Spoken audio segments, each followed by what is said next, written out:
అందరికీ నమస్కారం. ABN RK గారు ఈ వీకెండ్ లో ఇప్పుడు ప్రకాష్ రాజ్ గారిని అలానే నాగబాబు గారిని పై టార్గెట్ చేస్తూ కొన్ని వ్యాఖ్యలు అయితే చేయడం జరిగింది. సో వాటి గురించి ఒకసారి డిస్కస్ చేసే ప్రయత్నం చేద్దాం. ప్రస్తుతం స్టూడియోలో పొలిటికల్ అనలిస్ట్ సిఎస్ రావు గారు ఉన్నారు. వెల్కమ్ చేద్దాం.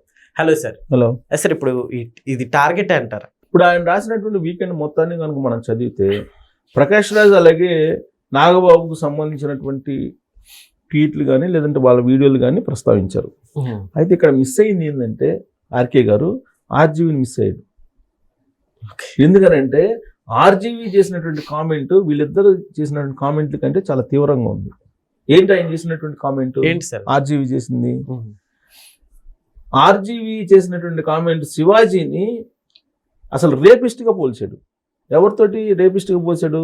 నిర్భయ కేసు రేపిస్ట్తో పోల్చాడు శివాజీని. ఆ విషయం ప్రస్తావించాల. నేను అదే అనుకున్నాను. ఆర్కే వీకెండ్లో నాగబాబు ప్రకాష్ రాజ్ వ్యాఖ్యలను తీసుకున్నారు, బాగానే ఉంది. ఆర్జీవీ చేసినటువంటి ట్వీట్ని ఎందుకు పరిగణలోకి తీసుకోలేదు అని. ఎందుకంటే వీళ్ళిద్దరికన్నా చాలా హార్ష్గా ఆయన ట్వీట్ చేశారు. ప్లస్ రేపిస్ట్ నిర్భయ రేపిస్ట్తో పోల్చాడు. నిర్భయ రేపిస్ట్ ఏమన్నాడు? నిర్భయ రేపిస్ట్తో రాత్రి 9 గంటల తర్వాత తిరిగేటువంటి అమ్మాయిల మీద రేప్ జరిగితే అది వాళ్ళ తప్పు అని చెప్పేసి అన్నాడు. అంటే అలాంటి వ్యాఖ్యలు శివాజీ కూడా చేశాడు ఇంచుమించుగా అనేటువంటి యాంగిల్లో ఆయన ట్వీట్ చేశారు. సో అవి తీవ్రమైనటువంటి వ్యాఖ్యలు. ఆర్జీవీ చేసినటువంటి ట్వీట్ అనేది చాలా తీవ్రమైనటువంటి ట్వీట్ అది. ఇప్పుడు ఇక నాగబాబు గారు ఏం చేశారు? ఎవరిష్టం వాళ్ళదేను, వాళ్ళ డ్రెస్ కోడ్ గురించి నీకెందుకు అన్నట్టుగా చేశాడు. ఎవరిష్టం వాళ్ళదేనని. అలాగే ప్రకాష్ రాజ్ గారు కూడా అదే చేశారు. ఇదేదో బీజేపీ భావజాలం అనే యాంగిల్లో భావించారు. ఆ యాంగిల్ వెళ్ళింది. ఏదో బీజేపీ భావజాలం శివాజీ చేత బీజేపీ వాళ్ళు మాట్లాడిస్తున్నారనే యాంగిల్లో కొంతమంది వెళ్తే, మరి కొంతమంది ఏంది శివాజీకి సపోర్ట్ చేశారు. శివాజీకి చాలామంది, శివాజీ హీరోకి చాలామంది సపోర్ట్ చేశారు ఈ ఇష్యూలో. ప్రత్యేకించి ఏంది శివాజీ ఆ మాటలు అన్న వ్యాఖ్యలు అన్న తర్వాత వీడియో బయటకు వచ్చిన తర్వాత ఇమీడియట్గా అనసూయ రియాక్ట్ అయింది. అనసూయ రియాక్ట్ కాగానే యాక్చువల్గా శివాజీ అప్పటికే కొన్ని పదాలు ఏదైతే 2 మాటలు అన్నారో ఆ మాటలు అనడం అనేది రిగ్రెట్ ఫీల్ అవుతూ ఆయన వీడియో చేశారు. వీడియో చేస్తే తను ఏదైతే అభిప్రాయం వ్యక్తం చేశారో ఆ స్టాండ్ మీద నేను ఉంటాను, బట్ ఆ ఫ్లోలో మాత్రం 2 పదాలు దొరిలాయి, వాటిని నేను వెనక్కి తీసుకుంటున్నాను, క్షమించండి అని చెప్పి డైరెక్ట్గా ఒక వీడియో పెట్టారు ఆయన. కానీ అనసూయ శివాజీని టార్గెట్ చేస్తూ మా ఇష్టం, మా డ్రెస్ నా ఇష్టం, నేను ఎట్లయినా వేసుకుంటానని చెప్పేసి ఆవిడ అనడంతో ఈ ఇష్యూ కాస్త శివాజీ వర్సెస్ అనసూయ మధ్యలో ఎలివేట్ అయిపోయింది. ఈ ఎలివేషన్లో ఆర్జీవీ గారు దూరారు, అలాగే నాగబాబు గారు దూరారు, అలాగే నాగబాబు గారితో పాటు ప్రకాష్ రాజ్ గారు దూకారు. సార్, ప్రకాష్ రాజ్ గారు మొదటి నుంచి కూడా ఆయన ఈ ఆహారపు అలవాట్ల విషయంలో కానీ, లేదంటే డ్రెస్ కోడ్ విషయంలో కానీ, లేదంటే ఇతరతర బీజేపీకి సంబంధించిన భావజాలం విషయంలో కానీ వ్యతిరేకిస్తూ ఆయన ట్వీట్లు చేస్తూ ఉంటారు. అలాగే నాగబాబు గారు ఏంటంటే కమ్యూనిస్టు భావజాలం నాస్తికుడు. ఆయన పూర్తిగా నాస్తికుడు. ఆయన దేవుడిని నమ్మరు అని చెప్పేసి అంటుంటారు ఆయన గురించి తెలిసినటువంటి వాళ్ళు. సో మరి ఆయన ఎందుకు ట్వీట్ చేశారో తర్వాత ఆయన అది ఎప్పుడైతే ట్వీట్ చేశారో శివాజీ వ్యాఖ్యలను వ్యతిరేకిస్తూ ఆయన ఫేస్బుక్లోనే డిస్లైక్లు దాదాపు 10,000 మంది 15,000 మంది డిస్లైక్లు చేశారు. వెంటనే వచ్చాయి. బహుశా ఆయన పార్టీలో కూడా అంతర్గతంగా నాగబాబు గారు ఇలాంటి ట్వీట్లు చేసిన కారణంగా కొంత నష్టం జరుగుతుంది అనేటువంటి అభిప్రాయాన్ని కూడా కొంతమంది వ్యక్తం చేశారు. నాతోటి అన్నారు 2-3. ఓకే, సరే, వాళ్ళ పేర్లు మనం అప్రస్తుతం. సో నాతోటి అన్నారు ఇలా ఇప్పుడు ఆయన చేసిన ట్వీట్లు కానీ ఆయన చేసిన వీడియోల వల్ల కానీ చాలా కొన్ని సందర్భాల్లో ఇబ్బంది కలిగిస్తున్నాయి, పార్టీని కూడా ఇబ్బంది కలిగిస్తున్నాయి అనేటువంటి యాంగిల్లో మాట్లాడారు. ఇప్పుడు ఆయనేమో ఉండేదేమో కూటమిలో ఉన్నారు. కూటమిలో అంటే బీజేపీ, తెలుగుదేశం పార్టీ, అలాగే జనసేన. ఒకవైపు పవన్ కళ్యాణ్ గారు ఆయన పార్టీకి అధినేత, అంతే కదా. జనసేన పార్టీలో ఉన్నారు నాగబాబు గారు. జనసేన పార్టీకి అధినేత పవన్ కళ్యాణ్ గారు.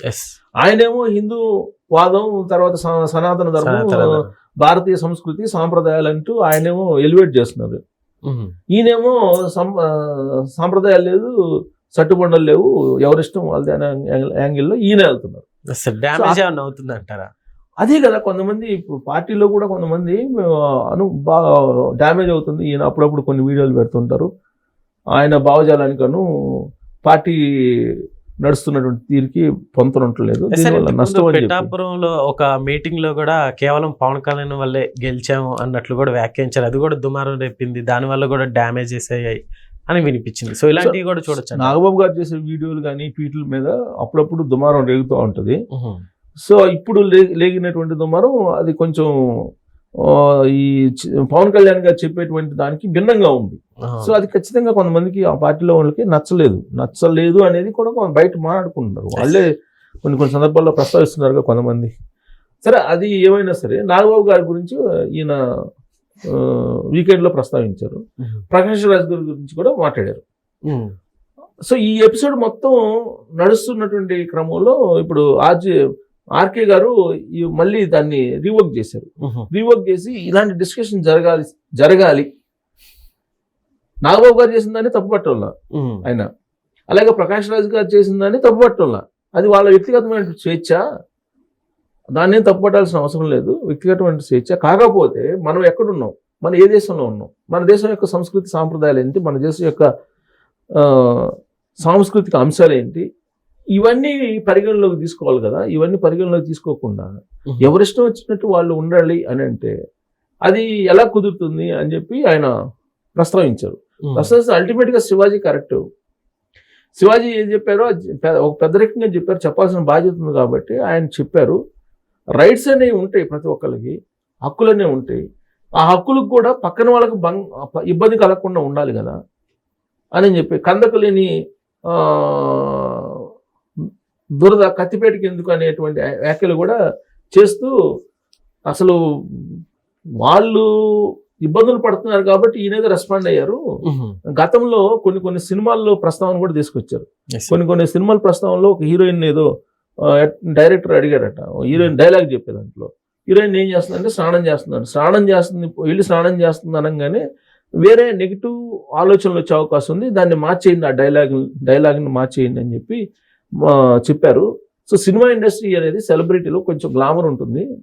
సో సినిమా ఇండస్ట్రీలో ఇలాంటి సున్నితమైన అంశాలను కూడా గతంలో పాటించేవాళ్ళు ఇవాళ సెన్సార్ బోర్డు ఏమైందో తెలియదు, సెన్సార్ బోర్డు పర్మిషన్స్ ఇచ్చేస్తుంది, ఇష్టం వచ్చిన డైలాగులు పెట్టేసుకుంటున్నారు, ఇష్టం వచ్చిన సీన్లు పెట్టేసుకుంటున్నారు. గతంలో డైరెక్ట్గా ముద్దులు పెట్టుకునేదానికి అట్లీస్ట్ భౌతికంగా టచ్ చేయడానికి కూడా ఇష్టం లేనటువంటి విధంగా ఉండేది సినిమాలు. ఇవాళ లిప్ కిస్లు ఇలాంటి వాటికి వెళ్ళిపోయారు, దానికి సెన్సార్ బోర్డు కూడా ఇచ్చేస్తుంది. ఇది మన దేశానికైతే, మన దేశ కట్టుబాట్లకి, మన దేశానికి సంబంధించిన సంస్కృతికి మంచిది కాదు. అదే శివాజీ చెప్పారు. శివాజీ చెప్పిన దాంట్లో తప్పేంటి, ఎందుకు వీళ్ళందరూ కలియుగ వీరేశలింగం లాగా వీళ్ళు చెప్తున్నారు, కలియుగ వీరేశలింగం పంతులు లాగా బయలుదేరారు వీళ్ళు అని చెప్పి సెటైర్ వేసి నాగబాబు గారు అలాగే ప్రకాష్ రాజ్ గారికి కొన్ని చురకలు అక్షంతలు వేశారు ఇండైరెక్ట్గా. At the same time RGV గారిని మిస్ అయ్యారు. ఆ వీకెండ్లో లోక్ మీద ఉందంటే ఆర్జీవి గారిని ఆయన మిస్ కావటం, ఆర్జీవి గారు ప్రస్తావన తీసుకురావాలి అంటే ఆటలు అట్టు పనుల పక్కన తీసేసారంటారా? మరి ఆర్జీవి గారిని ఎందుకు పక్కకి, అంటే ఆయన గుర్తు రాలేదా రాసేటప్పుడు ఆర్జీవి గారు అని ట్వీటు, లేదంటే ఆర్జీవి గారి వల్ల వేస్ట్ అనుకున్నారా ఏంటి అనేది తెలియదు మనకి. మొత్తం ఆర్జీవి ఆయన గురించి ప్రస్తావించడం వేస్ట్ అనుకున్నారా? ఎందుకంటే ఆర్జీవి ఎప్పుడు అమ్మాయిలకు వ్యతిరేకంగా, మహిళలకు వ్యతిరేకంగా అనేక సినిమాలు దృశ్యాలు తీశారు, అనేక సినిమాలలో దృశ్యాలు తీశారు. ఆమె పేరు ఏదో మాల్కోవా ఏదో పేరుంది, ఆమెతోటి ఒక సినిమా తీశారు అప్పుడు. తర్వాత దేవుడు సెక్స్ అని చెప్పి ఇంకోటి సినిమా తీశారు, గాడ్ సెక్స్ అని, మిల్కీ మాల్కోవా ఏదో పేరుంది. ఇట్లా రకరకాలు చేసి ఆయన కూడా మహిళా కమిషన్ ఎదుట అనేక సందర్భాల్లో హాజరయ్యారు, మహిళా సంఘాల ఆగ్రహానికి గురయ్యారు. సో ఆయన గురించి ఎందుకు అనుకున్నారో మరి ఏందో మరి ఆర్జీవిని అయితే మిస్ అయ్యారు. నాకైతే ఆర్జీవిని మిస్ అయినటువంటి లోపం ఆ వీకెండ్లో అయితే కనపడుతుంది. Okay sir, thank you.